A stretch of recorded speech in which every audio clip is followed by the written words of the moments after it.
ശ്രീനി സാറിനെ നമുക്ക് as an actor, director, script writer ഇങ്ങനെയൊക്കെ നമ്മുടെ ഫേവറേറ്റ് ആണ്. അപ്പൊ സാറിന്റെ എഴുത്തിനൊരു വലിയ പ്രത്യേകത, അതായത് ഇപ്പൊ കുടുംബം, രാഷ്ട്രീയം ഈ രണ്ട് വിഷയങ്ങളും വളരെ സൂക്ഷ്മമായിട്ട് നിരീക്ഷിച്ചിട്ടാണ് അദ്ദേഹം സ്ക്രിപ്റ്റ് ചെയ്യുന്നത്. അത് ഹാസ്യത്തിലൂടെയാണ് എപ്പോഴും നമുക്ക് മുന്നിലേക്ക് സിനിമയിലൂടെ എത്തിച്ചിട്ടുള്ളത്. തീർച്ചയായിട്ടും മലയാള സിനിമയിലെ രണ്ട് പ്രധാന പൊളിറ്റിക്കൽ സറ്റയേഴ്സിൽ അദ്ദേഹത്തിന്റെ ഒരു പാർട്ടുണ്ട്. പഞ്ചവടി പാലത്തിൽ അദ്ദേഹം അഭിനയിച്ചു, സന്ദേശം അദ്ദേഹം എഴുതി. അതെ, കറക്റ്റ് ആണ്. അങ്ങനെ ഒരുപാട് സിനിമകളുണ്ട്. ഈ സന്ദേശത്തിലെ പല സീൻസും ഇപ്പോഴത്തെ ജനറേഷനിലെ പിള്ളേരുടെ ഇടയിൽ വരെ വളരെയധികം വൈറലാണ്, പോപ്പുലറാണ്. അതെ അതെ, നമ്മളിങ്ങനെ എടുത്തിരിക്കുന്ന ഡയലോഗ് പറയുന്നതൊക്കെ മിക്കതും നമ്മുടെ ശ്രീനിയേട്ടൻ നമുക്ക് നൽകിയ ഡയലോഗുകളാണ്. അങ്ങനെ ഉണ്ടെങ്കിൽ ഈ 5 മാസ് ഡയലോഗ്സ് ഒക്കെ നമുക്ക് ഒന്നുകൂടെ കേൾക്കണ്ടേ? കേട്ടാലോ? ഇവിടെ ഒരു എഴുത്തുകാരൻ പറഞ്ഞല്ലോ, DPEP എന്ന് പറഞ്ഞാൽ ദരിദ്രരായ പിള്ളേര് എങ്ങനെയെങ്കിലും പഠിച്ചോട്ടെ. സത്യത്തിൽ അതല്ലേ DPEP?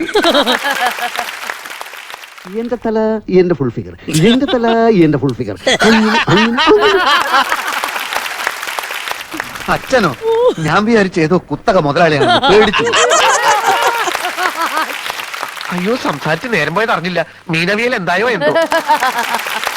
ആർട്ടിസ്റ്റ് കുളത്തിലേക്ക് ചാടുകയാണല്ലോ, അപ്പോ ക്യാമറയും ഒപ്പം ചാടട്ടെ. ഞാൻ ആരാണെന്ന് ഈ നാട്ടിലെ പട്ടിക്കും പൂച്ചയ്ക്കും വരെ അറിയാം. ഐശ്വര്യത്തിന്റെ സൈറ മുഴങ്ങുന്നത് പോലെ ഉണ്ടല്ലേ. ഒരൊലക്ക കിട്ടുമോ? ഈ നമ്മള് മാഷപ്പ് സോങ്ങുകൾ കേട്ടിട്ടുണ്ട്, പക്ഷെ മാഷപ്പ് ഡയലോഗ്സ് എന്ന് പറയുന്നത് എനിക്ക് തോന്നുന്നു അത് ശ്രീനിയേട്ടിൽ നിന്നുമാണ് ഇത്രയും കൂടുതൽ നമുക്ക് കിട്ടിയിട്ടുള്ളത്. അതായത് നമ്മുടെയൊക്കെ ഒരു ജനറേഷൻ പറയുന്ന ഈ ഐക്കോണിക് ഡയലോഗ്സ് അല്ലെങ്കിൽ ഒരു കൂട്ടം ഡയലോഗ്സ് നമ്മൾ ഇപ്പോഴും വേറെ ആൾക്ക് അടിക്കാന്ന് പറയുന്നത് ശരിക്കും അതിനൊരു വഴി തെളിയിച്ചിരിക്കുന്നത് ശ്രീനിയേട്ടൻ ഈ ഡയലോഗ്സ് ആണ്. ആൻഡ് ആദ്യമായിട്ടാണ് ഞാൻ ഇത്രയും ഡയലോഗ്സ് ഒരുമിച്ച് നമുക്ക് കാണാനും സാധിച്ചത്. That's like A legendary moment. Thank you so much. ഞാൻ സലീമേട്ടനായിട്ടൊന്ന് കണക്ട് ചെയ്യട്ടെ. സലീമേട്ടാ, നിങ്ങൾ ഇപ്പോഴും എനിക്ക് ഏറ്റവും കൂടുതൽ നിങ്ങളുടെ രണ്ടുപേരുടെയും കോമ്പിനേഷനിൽ ഇഷ്ടമുള്ളതെന്ന് പറയുന്നത് വ്യത്യസ്തനാം ബാലൻ എന്നുള്ള ആ ഒരു പാട്ടും ആ രംഗവും അതൊക്കെ ഭയങ്കര അടിപൊളിയായിട്ടുള്ളൊരു സംഭവമാണ്. അതിന്റെ ഒരു എക്സ്പീരിയൻസ് ഒന്ന് ഷെയർ ചെയ്യാവോ? അത് പാട്ടുപാടി പ്രദീപ് ഇവിടെ ഉണ്ട്. ഇവിടെ ഉണ്ട്. ഉറപ്പായിട്ടും നമുക്ക് പ്രദീപേട്ടിൽ നിന്ന് ആ പാട്ട് കേൾക്കുകയും ചെയ്യാം. പ്രദീപ് പറഞ്ഞിട്ട് കുറെ കാലത്തിന് ശേഷമാണ് ഞാൻ കാണുന്നത്. അതെ, ശരിക്കും പ്രദീപേട്ടനെ ഞാൻ എന്തെങ്കിലും വേദിയിലേക്ക് സ്വാഗതം ചെയ്യാം അവസരത്തിൽ.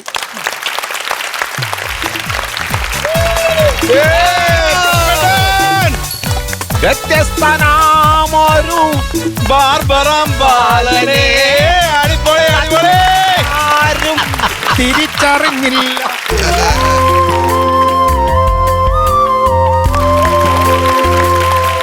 പ്രതിഭേട്ട ഇതിലും വലിയൊരു അംഗീകാരം ഇനി കിട്ടാനില്ല. പെട്ടെന്നൊരു ഇമോഷണലായി അല്ലേ പ്രതിഭേട്ടാ? എന്തായിരുന്നു ആ പാട്ട് പാടാനും അതുപോലെ ശ്രീനേട്ടനുമായിട്ടുള്ള ഒരു അനുഭവം അല്ലേ? ഈ പാട്ട് എൻ്റെ ജീവിതത്തിലെ ഏറ്റവും വലിയ വഴിത്തിരിവായ പാട്ടാണ്.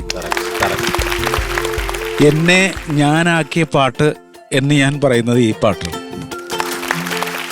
ഈ പാട്ട് ഞാൻ പാടാൻ വേണ്ടി സ്റ്റുഡിയോയിൽ ചെന്നിട്ട് പാടിക്കഴിഞ്ഞ് പോരാൻ നേരം എന്നോട് ജയചന്ദ്രൻ സാർ പറഞ്ഞു, ശ്രീനി സാർ വരുന്നുണ്ട്, ഈ പാട്ടൊന്ന് കേട്ടിട്ട് നമുക്ക് തീരുമാനിച്ചാൽ പോരെ, അതായത് ഞാൻ പാടണോ വേണ്ടയോ എന്ന് തീരുമാനിച്ചാൽ പോരെ എന്നാണ് പറഞ്ഞത്. ശാസ്തമംഗലത്തുള്ള സ്റ്റുഡിയോയിലാണ്, ഈസ്റ്റ് കോസ്റ്റിന്റെ സ്റ്റുഡിയോയിലാണ് റെക്കോർഡിങ്. അവിടെ ചെന്ന് പാടി സാർ വന്നു. സാർ ഈ പാട്ട് കേട്ടോണ്ടിരിക്കുമ്പോൾ ഞാൻ സൈഡിലൂടെ സാറിനെ നോക്കിക്കൊണ്ടിരിക്കുകയായിരുന്നു. സാറിന്റെ മുഖത്ത് യാതൊരു ഭാവ വ്യത്യാസവും ഞാൻ കണ്ടില്ല. ഞാൻ വിചാരിച്ചു ഇതിനു മുമ്പ് പാടിയ പല പാട്ടുകളും പോലെ ദൈവമേ ഇതെന്റെ കയ്യിൽ നിന്ന് പോവോ എന്ന് വിചാരിച്ചു. പക്ഷേ പാട്ട് പാടിയതിനു ശേഷം കേട്ടതിന് ശേഷം സാർ ഒരു ചിരി ചിരിച്ചു. എന്നിട്ട് ജയചന്ദ്ര സാർ ചോദിച്ചു നമുക്ക് എന്തെങ്കിലും വ്യത്യാസം വരുത്തണോ എന്ന് ചോദിച്ചപ്പോൾ സാറ് പറഞ്ഞൊരു മറുപടിയാണ് പ്രദീപ് പള്ളുരുത്തിയാക്കിയത്.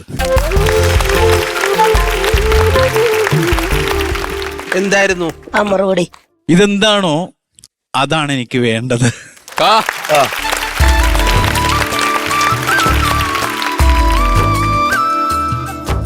അത് മാത്രമല്ല, ഈ സിനിമയില് പ്രദീപ് പള്ളുരുത്തി ശ്രീനിവാസ സാറിന് മാത്രമല്ല പാടിയേക്കണത്, 3-4 ടോണിൽ പാടിയിട്ടുണ്ട് അല്ലേ? അതെ അതെ, സാറിന് വേണ്ടിയിട്ട് സാറിനെ പറ്റിയുള്ള, അതായത് ആ കഥാപാത്രത്തിന് വേണ്ടിയിട്ടുള്ള പാട്ട് ഒരു 3-4 പേരുടെ വോയിസിലാണ് ഞാൻ പാടിയിരിക്കുന്നത്.